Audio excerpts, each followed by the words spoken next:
আমি ডাক্তার চিরঞ্জীব বিশ্বাস। আমি একজন অ্যাডিকশন স্পেশালিস্ট। সারা বিশ্বে দিনকে দিন মাদকের প্রবণতা বাড়ছে। এই মাদকের মধ্যে দুই ধরনের মাদক আমরা সাধারণত বলে থাকি। একটা বলি আমরা সাবস্টেন্স অ্যাডিকশন, যেটাকে বলি আমরা সাধারণত মাদকাসক্ত, বিশেষ করে গাঁজা, ইয়াবা, ফেন্সিডিল, হেরোইন, মরফিন, বিভিন্ন ধরনের মাদক, ঘুমের ওষুধকেও আমরা মাদক হিসেবে বলি। এবং তার সাথে সাথে কিছু বলি যে নন সাবস্টেন্স অ্যাডিকশন, যেমন গ্যামলিং, জুয়া খেলা, তারপর আমরা বলি যে মোবাইল অ্যাডিকশন, গেম অ্যাডিকশন, এগুলোও কিন্তু এক ধরনের আসক্তির পর্যায়ে পড়ে। যখন আমরা আসক্তিকে রোগ হিসেবে বলি, যখন আসক্তির প্রবণতাটা তীব্র হয়, যেখানে মানুষের একটা দিনের একটা বড় অংশের সময়, আমরা সাধারণত 2 ঘন্টার বেশি সময় তার এই আসক্তিতে সময় নষ্ট হয় এবং তার সাথে সাথে তার কাজকর্মেও ব্যাঘাত সৃষ্টি হয়, তখন এটাকে আমরা আসক্তি রোগ হিসেবে বলি। আসক্তির ক্ষেত্রে যেটা হয় যে যিনি আসক্তিতে ভুগেন তিনি আসলে নিজের এই সমস্যাটাকে গুরুত্ব দেন না এবং চিকিৎসকের কাছেও আসতে বেশি উৎসাহ বোধ করেন না। কিন্তু তার কাজে কমে ব্যাঘাতের কারণে পরিবারের মানুষজন তখন তাকে নিয়ে আসেন এখানে আসক্তির জন্য। তো রোগীরা যখন আসক্তির জন্য আমাদের কাছে আসেন, তখন কিন্তু আমরা রোগীদেরকে সঠিক গাইডলাইনের মাধ্যমে, বিশেষ করে কারণ আসক্তির ক্ষেত্রে আসলে সেরকম কোনো ওষুধ নাই, ওষুধের মাধ্যমে তার আসক্তিতে বন্ধ করা সম্ভব। তবে কিছু কিছু ওষুধের মাধ্যমে তার আসক্তির তীব্রতা কমিয়ে নেওয়া যায়। আসক্তির কারণে যে ঘুমের সমস্যা হয়, রাগ জেদ বেড়ে যায়, কাজে মনোযোগের সমস্যা হয়, সেই ক্ষেত্রে আমরা কিছু ওষুধ দিতে পারি। তবে যেহেতু আসক্তির ক্ষেত্রে দীর্ঘস্থায়ী চিকিৎসা দরকার হয়, সেহেতু দীর্ঘদিন এখানে ওষুধ খেতে হয় এবং সাইকোলজির সাথে যোগাযোগ রাখতে হয়।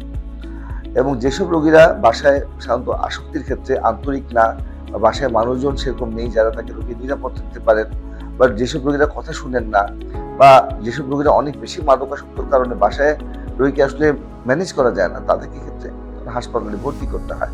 সেক্ষেত্রে আমরা বলি বাংলাদেশের রিহাব সেন্টারগুলোতে চিকিৎসা করা যায় এবং এই চিকিৎসার ক্ষেত্রে দীর্ঘস্থায়ী চিকিৎসাটা দরকার হয়। অনেকের ক্ষেত্রে গার্জিয়ানরা যেটা হয় যে রোগীকে 1 মাস রেখেই নিয়ে চলে যান, সেক্ষেত্রে কিন্তু চিকিৎসাটা রোগী ঠিক মতো হয় না এবং রোগী পুনরায় আবার আসক্তিতে আমরা কিন্তু রিল্যাপস করে বসেন। আমরা যেটাকে রিল্যাপস বলি, রিল্যাপসের রেট কিন্তু সারা বিশ্বে অনেক বেশি এবং এই রিল্যাপসের পিছনে সবচেয়ে বেশি কারণ থাকে রোগীদের চিকিৎসাটা কমপ্লিট না করা।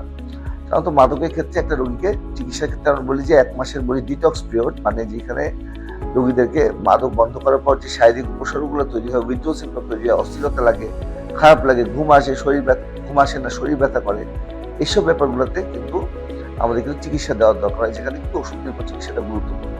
যেখানে 24 ঘন্টা রোগীকে মনিটর করতে হয়, নার্স থাকতে হয়, ওয়ার্ড বয় থাকতে হয়, ডাক্তার থাকতে হয়। ব্যাপারটাকে আমরা বলি ডিটক্স অংশ।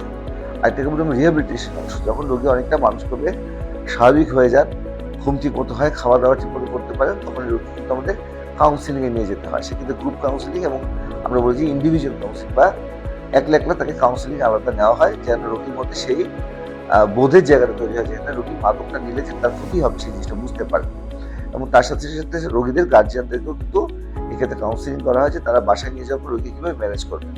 সেক্ষেত্রে মোটামুটি আমরা বলি 4 মাসের মতো রোগী হাসপাতালে রাখতে হয় রিহ্যাব সেন্টারে, এবং পরবর্তীতে বাসাতে কিন্তু পরবর্তী চিকিৎসা আমরা বলি মোটামুটি 2 বছরের মতো তাকে নিয়মিত তাকে সেন্টারে টাচে থাকতে হবে এবং সাইকিয়াট্রিস্টের সাথেও নিয়মিত ফলো আপ করতে হবে। যেসব রোগীরা এইসব কাউন্সিলিংটা ঠিকমতো নেন এবং ডাক্তারের কাছে নিয়মিত ফলো আপ করেন, তাদের ক্ষেত্রে রিল্যাপস রেট 5%-এরও কম। কিন্তু যারা এই নিয়মটা ফলো করেন না এবং গার্জিয়ান আন্তরিক না, গার্জিয়ান নিয়মিত ফলো আপে নিয়ে আসেন না, বা রোগী যখন কথা শুনেন না, গার্জিয়ানরা সাইকিয়াট্রিস্টকে বা হাসপাতালকে জানান না, তখন কিন্তু রোগীটা আবার রিল্যাপস করে বসেন। সেক্ষেত্রে রোগী বারবার রিল্যাপসের কারণে বারবার হাসপাতালে ভর্তি করার দরকার হয়ে যায় এবং এই বারবার রিল্যাপসের কারণে রোগীদের গার্জিয়ানদেরও টাকা পয়সাও যেমন নষ্ট হয়, সেক্ষেত্রে রোগীর সময়টাও নষ্ট হয়। সেক্ষেত্রে আমরা মনে করি একটা রোগী যদি চিকিৎসা করতে হয়, সম্পূর্ণভাবে চিকিৎসা করতে হবে, ঠিক মতো সময় রিহ্যাব সেন্টারে রাখতে হবে, ঠিক মতো সময় নিতে হবে এবং গার্জিয়ানকেও নিয়মিত কাউন্সিলিংয়ে থাকতে হবে, যেন তারা তার রোগীকে ঠিক মতো ম্যানেজ করা শিখেন।